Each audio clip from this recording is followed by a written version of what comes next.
தமிழக பள்ளிக்கல்வித்துறை அறிவுறுத்தியபடி அரசு பள்ளிகளில் நடைமுறைப்படுத்தப்பட்ட வாட்டர் பெல் திட்டம் மாணவர்கள் பெற்றோர்கள் மத்தியில் நல்ல வரவேற்பை பெற்றுள்ளது.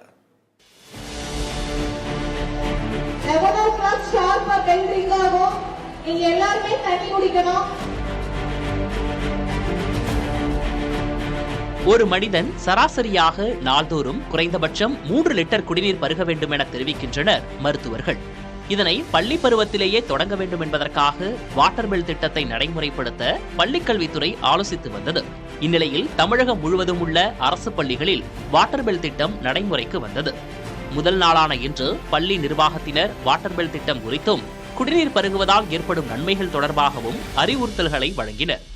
காலை 11 மணி, பிற்பகல் 1 மணி மற்றும் மாலை 3 மணிக்கு என 3 முறை வாட்டர் பெல் ஒலிக்கப்பட்டது.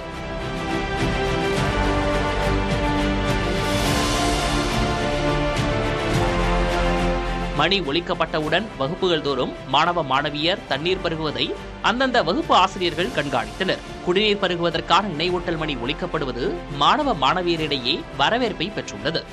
வாட்டர் பெல் அடிக்கிறதுனால எங்களுக்கு ரொம்ப பெனிஃபிட்டா இருக்குது, எனர்ஜியா இருக்குது. வாட்டர் குடிச்சா ஒவ்வொரு 2 பீரியடுக்கு ஒரு தாட்டி வாட்டர் குடிச்சா எனர்ஜியா இருக்கு. தண்ணி குடிக்கிறதுனால ரொம்ப நம்ம உடலுக்கு நல்லது. தண்ணி ரொம்ப ஹெல்த்தியா இருக்கறனால அது குடிச்சா நம்மளுக்கு ரொம்ப எனர்ஜியா இருக்கும்.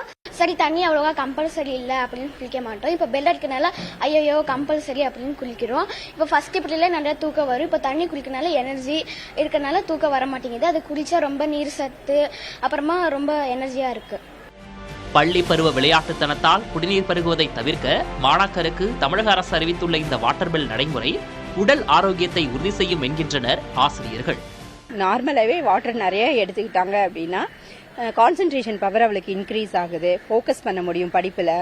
அப்புறம் அடிக்கடி இந்த தலைவலி, டிசீனஸ் இந்த மாதிரி எல்லாம் வருது ஸ்டூடெண்ட்ஸுக்கு ஸ்டாமினா இல்லாததுனால.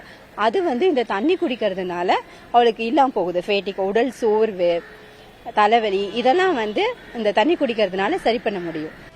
பள்ளிக்கூடம் என்பது பாடம் கற்பிக்க மட்டுமல்ல, ஒழுக்க நெறிகளையும் உடல் ஆரோக்கியம் பேணும் பழக்கத்தையும் ஏற்படுத்தும் பயிற்சி கூடங்களாகவும் இருக்க வேண்டும் என்பதற்கு வாட்டர் பெல் திட்டம் ஓர் அடித்தளமாக அமைந்துள்ளது என்பதில் ஐயமில்லை.